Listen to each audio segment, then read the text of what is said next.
Hey everyone, welcome back. The Subway Surfers crash mid run or lag right when you jump. According to SYBO, this is usually a memory issue, so here's the fix. SYBO's own troubleshooting confirms this happens when your device is out of virtual memory while playing.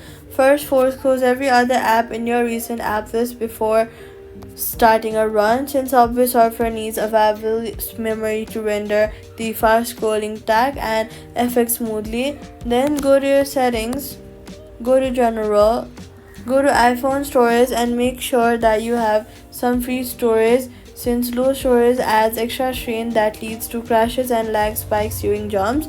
Go to settings again, go back, go to background app refresh inside general and turn it off for the apps you do not need running. Free up more memory for the run if it's crashing or lag continues.